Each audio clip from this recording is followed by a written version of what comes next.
हमारा topic respiratory disorders.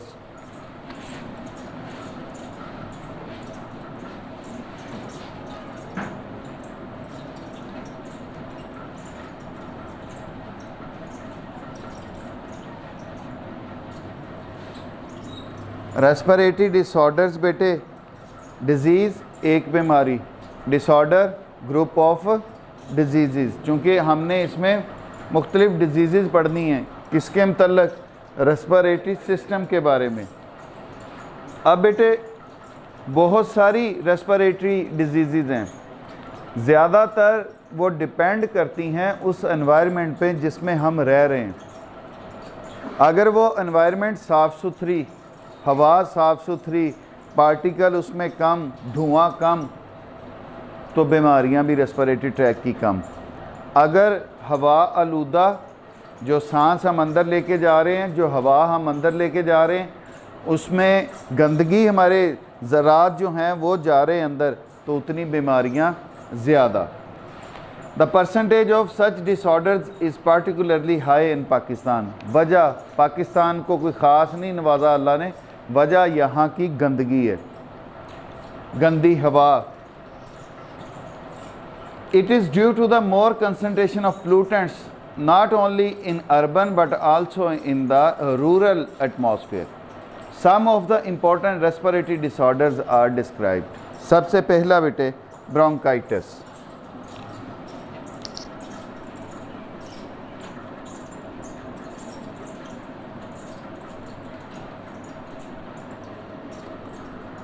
अब यहाँ पर मैंने 9th में भी बताया था आपको, ये जो आइटस का वर्ड जिस भी के एंड पे इस्तेमाल होगा, इट मीन्स क्या होगी, इन्फ्लेमेशन। इसका मतलब बेटे क्या होगा, इन्फ्लेमेशन। अब ये जो है ब्रोंकाई और ब्रोंक्यूल्स को जाहिर करता है, तो दोनों को मिला लें, इन्फ्लेमेशन ऑफ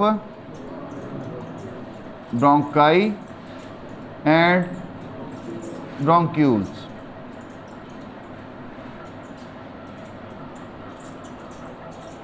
जब हमारा ट्रैकिया दो में डिवाइड हुआ, ब्रोंकाई दोनों लंग्स में दाखिल होने के बाद तब्दील हो गए छोटी ब्रांचेस में, जिनको हमने ब्रोंक्यूल्स कह दिया। It results in excessive secretion of mucus into the tubes. अब इस इन्फ्लेमेशन की वजह से there will be excessive secretion in the tubules. इन्हीं ट्यूब्यूल्स के अंदर बेटे ज़्यादा रतूबतें पैदा होने शुरू हो जाएंगी,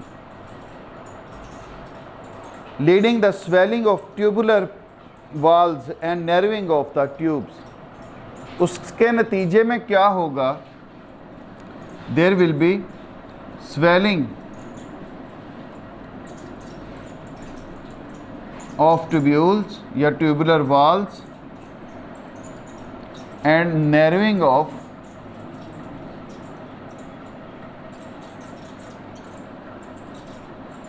air passageway।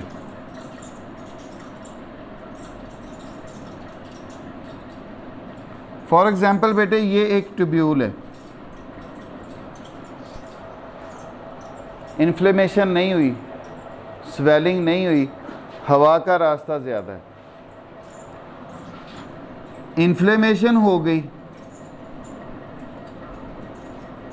दीवारों की स्वेलिंग हो गई। अब ये वही दो दीवारें, अब क्या हुआ, ये एयर पैसेज वे क्या हो गया, तंग हो गया, ट्यूब्यूल्स की स्वेलिंग की वजह से। अब हवा इसमें से पहले जितनी ही गुजरती रहेगी, जो इस पाइप से गुजर रही है उतनी इसमें से गुजरेगी। जब हवा कम गुजरेगी, इसका मतलब अब सांस लेने में भी तंगी होगी, कम एयर अंदर जाएगी, कम ऑक्सीजन का एक्सचेंज होगा, और कम जो है हमारे ऑक्सीजन जो है वो शामिल होगी ब्लड के अंदर, कम कार्बन डाइऑक्साइड जिस्म से बाहर निकलेगी। अच्छा जी, it is caused by viruses, bacteria and और एक्सपोजर टू केमिकल इरिटेंट्स। इसके काजेज़ क्या हैं बेटे?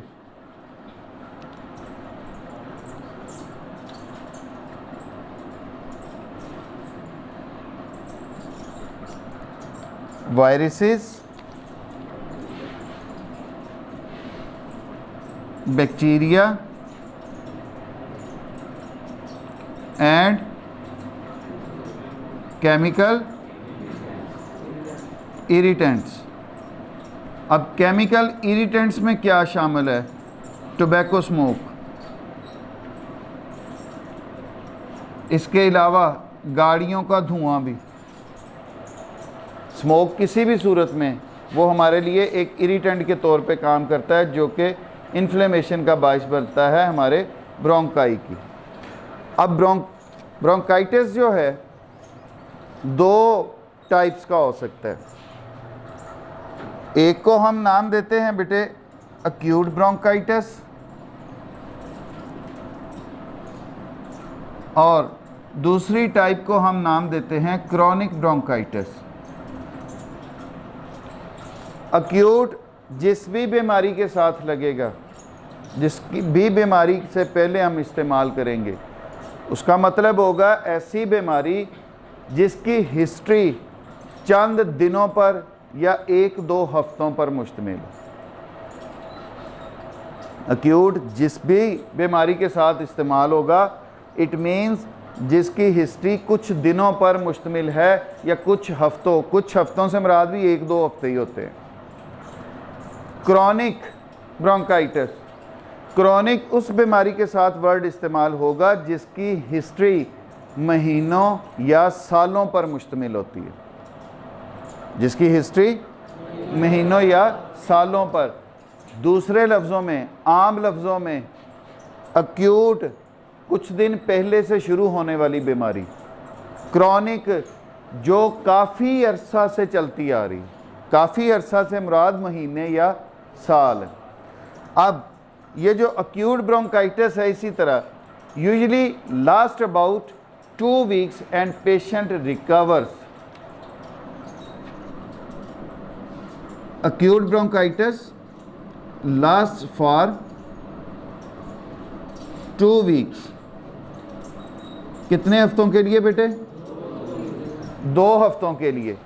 एंड पेशेंट रिकवर्स,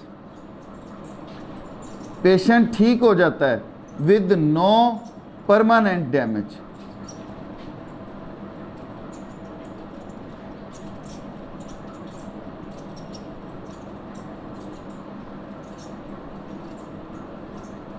और मरीज़ के फेफड़ों में या ब्रोंक्यूल्स में कोई मुस्तकिल नुकसान नहीं होता। क्रॉनिक ब्रोंकाइटिस, क्रॉनिक ब्रोंकाइटिस जो है it last for 3 months to 2 years। इसकी हिस्ट्री कितनी होती है? लास्ट फॉर 3 months to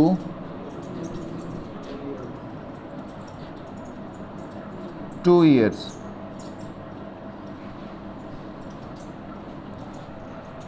तीन माह से 2 साल तक रहती है। अब इसकी बेटे सिम्टम्स क्या हैं, अलामात क्या होती हैं? सबसे पहले कफ, खांसी आएगी। जब भी बेटे रेस्पिरेटरी सिस्टम में कोई मसला होगा, इन्फ्लेमेशन हो जाए, इन्फेक्शन हो जाए, कोई फॉरेन पार्टिकल दाखिल हो जाए, तो सबसे पहला काम इसमें खांसी है। चूँकि खांसी एक ऐसा अल्लाह ताला ने हमारे जिस्म में इम्यून से फंक्शन रखा है कि वो रेस्पिरेटरी सिस्टम में किसी भी डिस्टर्बेंस को ठीक करने की कोशिश में सबसे पहला कदम होता है।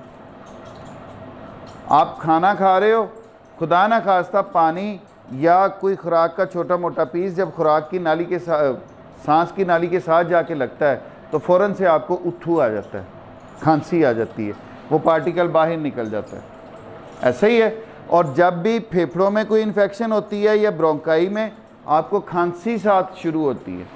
ऐसा ही है ना, बलगम, उससे स्पूटम जो है वो बाहर खारिज किया जाता है, पस जो है वो बाहर खारिज की जाती है। माइल्ड वीजिंग, माइल्ड वीजिंग का मतलब दरमियाने दर्जे की छाती से आवाज़ आना। जब सांस लें तो जब बीमार होते हैं तो वो एक सीटी तरह का साउंड आ रहा होता है। अच्छा जी, फिर उसके बाद फीवर। जब बेटे फीवर होगा, ज़ाहरी बात है सर्दी भी लगेगी। फीवर एंड चिल्स, ये याद रखने के लिए मैं आपको इंटर रिलेशन इनका बता रहा हूँ। Cough, mild wheezing, fever, chill and shortness of breath, सांस में तंगी।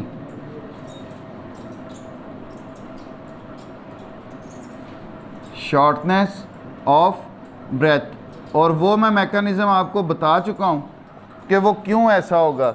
जब स्वेलिंग हो गई, एयर पैसेज वे तंग हो गया, हवा कम दाखिल हो रही, ऑक्सीजन कम दाखिल हो रही, जिसकी वजह से ऑक्सीजनेशन जो है उस ब्लड की नहीं प्रॉपर हो रही, हमें सांस लेने में तंगी जो है वो महसूस होगी।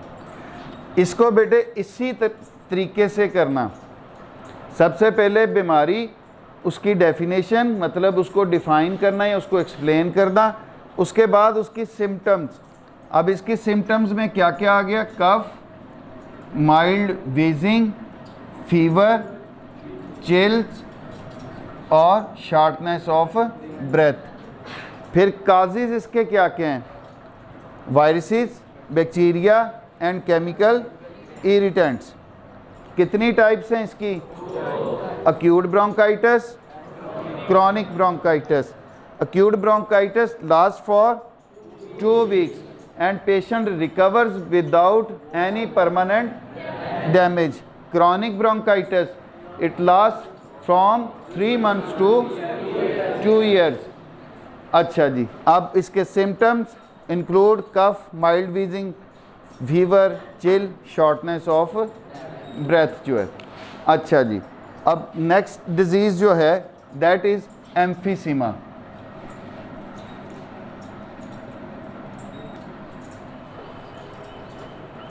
एम्फीसीमा हमने बेटे लंग्स पढ़े। लंग्स के अंदर हमने कहा था हवा की थैलियाँ मौजूद हैं, जिनको हमने क्या नाम दिया था? एल्वियोलाई। अब बेटे एल्वियोलाई जो थे वो epithelial cell, single layer of cell पर मुश्तमिल एक थैली है। उसके गिर्द ब्लड वेसल्स जो हैं वो मौजूद होती हैं। ऐसे ही पढ़ा हमने। अब ये जो एक सेल थिक दीवारें हैं, यहाँ पर इर्द गिर्द कैपिलरीज मौजूद हैं। हवा दाखिल हुई इन थैलियों के अंदर, वहाँ से ऑक्सीजन शामिल हो गई ब्लड के अंदर, ब्लड से कार्बन डाइऑक्साइड निकली इन थैलियों में आ गई, थैलियों से वापस एल्वियोलर डक्ट्स में जाएंगी, एल्वियोलर डक्ट्स से ब्रोंक्यूल्स के अंदर, ब्रोंक्यूल से ब्रोंकाई और ट्रैकिया, फिर उसके बाद बाहर खारिज कर दी गई। ये नॉर्मल मैकेनिज़्म है। लेकिन किसी भी वजह से इसकी इन्फ्लेमेशन हो जाए या इन्फेक्शन हो जाए तो ये दीवारें टूट जाती हैं।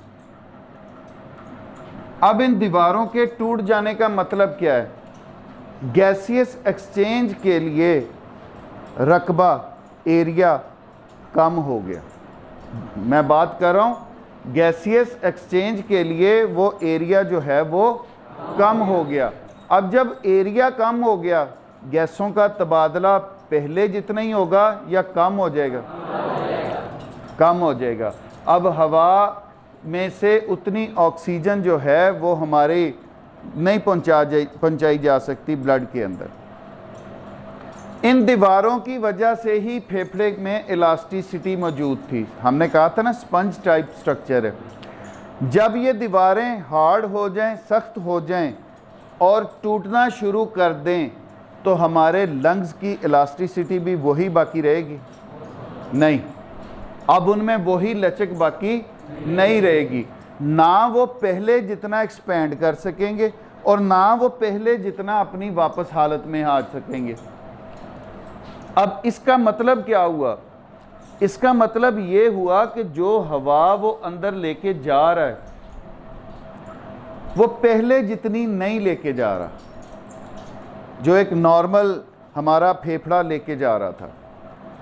अगली बात क्या हो रही है, वो चूंकि वापस पूरा अपनी असली जगह पे नहीं आ रहा, जब वो पूरा वापस अपनी असली जगह पे नहीं आ रहा तो इसका मतलब है अब वो जितनी भी उसके अंदर हवा पहले वो जितनी निकाल रहा था अब वो उतनी नहीं निकाल पा रहा। हमारे लंग्स पहले भी सारी की सारी हवा को फेफड़ों से बाहर नहीं खारिज कर देते, नहीं तो वो तो कोलैप्स हो जाएंगे। वो एक ख़ास मिकदार जो थी एयर की वो अपने लंग्स अपने अंदर मेंटेन रखते हैं, लेकिन अब चूंकि वो अपनी ओरिजिनल पोजीशन पे नहीं आ रहा तो अब वो उतनी हवा बाहर नहीं खारिज कर पा रहा। हवा की पहले से ज़्यादा मिकदार उसके लंग्स के अंदर ट्रैप रहेगी। अब जब हवा पे सारी की सारी बाहर ही नहीं निकल रही तो ज़ाहरी बात है बाहर से ताज़ा हवा भी नहीं उतनी दाखिल हो रही, अब कम दाखिल हो रही है। इसके नतीजे में दो वजूहात, एक तो सरफेस एरिया कम हो गया गैसियस एक्सचेंज के लिए, दूसरा हमारे फेफड़े पहले जितनी ताज़ा हवा नहीं अंदर लेके जा रहे तो गैसियस एक्सचेंज या ऑक्सीजन की मिकदार हमारे ब्लड में कम हो जाएगी, कार्बन डाइऑक्साइड की मिकदार आहिस्ता आहिस्ता बढ़ती जाएगी। अब ये इसकी मैंने ओवरव्यू आपको दिया है, अब इसके चलते हैं स्पेसिफिक इसकी तरफ। Emphysema is the destruction of walls of alveoli. ये बीमारी बेटे है क्या, इसमें तबाह हो जाती हैं हमारी एल्वियोलाई की दीवारें, डिस्ट्रक्शन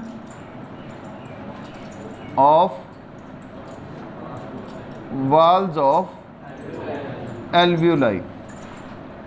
अब जब ये दीवारें बेटे तबाह हो गई it results in larger sacs but less surface area for the gaseous exchange. थैलियाँ ये बड़ी हो जाएंगी, वो एक दूसरे से उन दीवारों ने राब्ता जो तोड़ दिया लटक जाएंगी, बड़ी महसूस होंगी। इट रिजल्ट्स इन लार्जर सैक्स, थैलियाँ वो बड़ी हो गई but less surface area for gaseous exchange. Gaseous exchange के लिए हमारे पास एरिया जो है वो कम हो गया बेटे। अब इससे क्या होगा, a lung tissue break down, the lungs do not come back to their original shape after exhalation. दीवारें टूटी हैं, लंग्स के ही टिश्यूज टूटे, लंग्स टिश्यूज ब्रेक। अब इस ब्रेकेज की वजह से क्या हुआ, इस तोड़ फोड़ की वजह से क्या हुआ, lungs do not come to their original position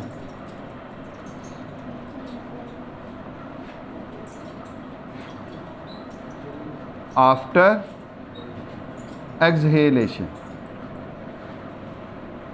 सांस बाहर खारिज करने के बाद बेटे हमारे लंग्स जो हैं वो अपनी जगह पर वापस सही तौर पे, सो air can not be pushed out and is trapped in the lungs. जितनी हवा पहले हम बाहर खारिज कर रहे थे अब उतनी हवा हमारे फेफड़े बाहर खारिज नहीं कर सकते, पहले से ज़्यादा हवा हमारे लंग्स में ही ट्रैप्ड रहेगी। A symptom of emphysema include shortness of breath, fatigues, recurrent respiratory infections and weight loss. Symptoms बेटे क्या क्या, सबसे पहली shortness of breath। बेटे अब गैसियस एक्सचेंज ही नहीं उस लेवल का हो रहा है, हवा आ जा ठीक रही है लेकिन हमारे लंग्स ही इस काबिल नहीं है। शॉर्टनेस ऑफ ब्रेथ के बाद जब ऑक्सीजन नहीं पूरे जिस्म को उसकी कैपेसिटी के मुताबिक मिल रही तो अब रेस्पिरेशन कौन सी होगी, एनारोबिक। एरोबिक के साथ साथ एनएरोबिक। एनएरोबिक रेस्पिरेशन के नतीजे में लैक्टिक एसिड बनेगा जो कि हमारे जिस्म में फैटीग्स का बाइस बनेगा। तो शॉर्टनेस ऑफ ब्रेथ के साथ क्या होगी? फैटीग्स। फैटीग्स के बाद रिकरेंट रेस्पिरेटरी इन्फेक्शंस, बार बार होने वाली रेस्पिरेटरी ट्रैक की इन्फेक्शंस। Recurrent respiratory infections.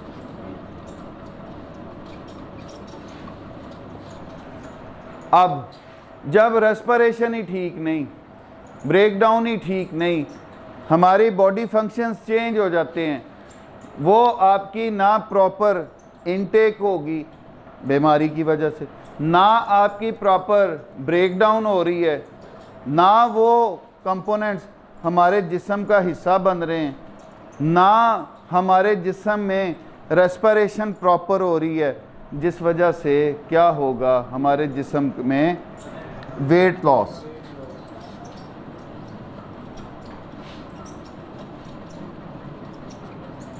वज़न जो है वो कम होना शुरू हो जाता है। By the time symptoms of emphysema appear. अब ये बेटे ख़तरनाक इतनी बीमारी है कि जब हमारे लंग्स टिश्यू का 60 से 70, 50 to 70% हिस्सा जो है वो ख़त्म हो चुका होता है, तब इसकी अलामात ज़ाहिर होती हैं। कब बेटे इसकी अलामात ज़ाहिर होती हैं? When 50 to 70% lungs tissues have been damaged, तब इसकी जाके अलामात जो हैं ज़ाहिर होती हैं। और ऐसा क्यों है? हमारे जिस्म में अल्लाह ताला ने बेटे ऐसा ही निज़ाम रखा हुआ है हर ऑर्गन के बाद। हमारे लंग्स 50% तक भी डैमेज हो जाएंगे, लेकिन वो हमारी बॉडी कंडीशन को नॉर्मल रखने की कोशिश करेंगे। हमारे किडनीज जो हैं, कहा यह जाता है मेडिकल साइंस के मुताबिक, अगर दोनों में से एक किडनी 33% भी काम कर रहा हो तो आपके जिस्म पर कोई असरात ज़ाहिर नहीं होते। वो उतनी ज़्यादा, जो बकिया हिस्सा बच जाता है, वो इतनी ज़्यादा कैपेसिटी से काम करना शुरू कर देता है कि वो आपके बॉडी को फील नहीं होने देता। अब इसी तरह ये एम्फीसीमा का केस है कि थोड़ा बहुत अगर कोई डैमेज होता है तो अलामात ये ज़ाहिर नहीं होंगी, लेकिन खुदा ना खास्ता बहुत ज़्यादा ये डैमेज हो जाता है तो फिर जाके ये अलामात ज़ाहिर होंगी, और तब तक 50 से 70% हिस्सा जो है वो डैमेज हो चुका होता है। The level of oxygen in the blood may get so low that it causes serious complications.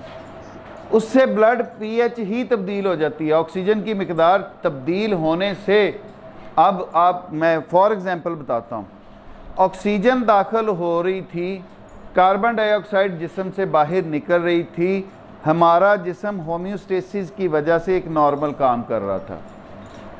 अब जब ऑक्सीजन आ नहीं रही ब्लड में, कार्बन डाइऑक्साइड रेस्पिरेशन तो हो रही है, वो तो आ रही है लगातार, हमारी कार्बन डाइऑक्साइड जो है वो एसिडिक इन नेचर है, तो जब वो दाखिल होगी ब्लड में, शामिल होगी, तो वो ब्लड पीएच को तब्दील नहीं करेगी।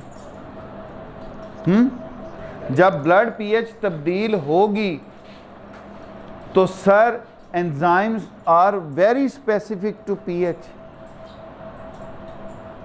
स्टोमक वाला एंजाइम इंटेस्टाइन में जाके काम नहीं करता, वजह पीएच की तब्दीली है। स्टोमक पीएच और है, एसिडिक है, हमारी इंटेस्टाइन की पीएच अल्कलाइन है। अब इसी तरह हमारे पूरे सेलुलर फंक्शंस हैं, वो भी एंजाइम्स की बेस पे चल रहे हैं। जब पीएच तब्दील हो जाती है वो एंजाइम भी काम करना छोड़ देंगे, तो ऑक्सीजन की कमी सीरियस कॉम्प्लिकेशंस का बायस बनती है, और इस वजह से ऑक्सीजन की कमी की वजह से ब्रेन डेथ भी होती है। बाकी जिस्म शायद, लेकिन ब्रेन डेथ हो जाती है। बात सुना है, परमानेंट कोमा में चले जाते हैं। एम्फीसीमा की वजूहात क्या थी एम्फीसीमा की? कोई भी, मैं वजूहात पूछ रहा हूँ बेटे, कोई भी इन्फेक्शन बैक्टीरिया की वजह से हो जाए, वायरसेस की वजह से हो जाए, फंजाई की वजह से हो जाए, या वैसे टिश्यू डैमेज हो जाए अंदर से, तो वहाँ पे हमारा इम्यून रिस्पॉन्स उस बैक्टीरिया, उस वायरस को ख़त्म करने की कोशिश करता है, और वहाँ पर white blood cells, micro organism और टिश्यू फ्लूइड जमा हो जाते हैं। अब उस वजह से ये हमारा जो मैदान जंग है, जहाँ पे वायरसेस या बैक्टीरिया मौजूद, वहाँ पर वाइट सेल पहुँचे, वहाँ पे लड़ाई होनी, तो वो मैदान जंग ही हो गया। अब दोनों फौजों की जंग की वजह से मैदान जंग जो है वो ख़राब, वो डैमेज हो गया। अब उस वजह से ये बाकी सारी की सारी कॉम्प्लिकेशंस जो हैं वो आती हैं। हाँ जी, कोई क्वेश्चन है तो पूछो। हमारी बॉडी के अंदर कुछ सेल्स ऐसे हैं जो रिकवर बहुत स्लो करते हैं या नहीं करते, जिनमें हमारे नर्व सेल्स, न्यूरॉन, आपके जितना मर्जी डीप कट लग जाए, मसल्स आपस में जुड़ जाते हैं दोबारा, फिर हड्डी आपस में जुड़ जाती हैं दोबारा, फिर से वो यूजेबल हो जाता है। नर्व कट जाए, नर्व दोबारा नहीं जुड़ती, वो दोबारा से, हमारे किडनीज ख़राब हो गए, नेफ्रून एक दफ़ा, वो दोबारा रिपेयर नहीं होते, फिर रीनल फेलियर की तरफ बंदा जाता है। Liver cirrhosis, liver fibrosis, liver जो है, लीवर सेल्स एक दफ़ा ख़राब हो गए, वो दोबारा रिकवर नहीं होने। इसी तरह हमारे लंग्स, इनके एल्वियोलाई खुदा ना खास्ता किसी भी वजह से ये तबाह हो गए, तो इनकी रिकवरी भी ना होने के बराबर है। आप देखो, नमूनिया बचपन में होता है कि किसी को नमूनिया, या ज़िंदगी में कभी एक दफ़ा होता है, लेकिन वो जब भी एक्सरे करवाता है उसके एक्सरे में स्पॉट आते हैं कि ये निशान बने हुए हैं, ये पुराने निशान हैं आपके नमूनिया के हैं। हल्की फुल्की चेस्ट इन्फेक्शन हो, पस जमा होगी, उसका निशान पड़ा, वो और होता है, वो फिर ख़त्म भी हो जाता है। जैसे ही आप एंटीबायोटिक्स अच्छी खाते हो, रिकवर होते हो, तो वो ठीक भी हो जाता है, लेकिन जो परमानेंट टिश्यू डैमेज होता है वो रिकवर नहीं होता।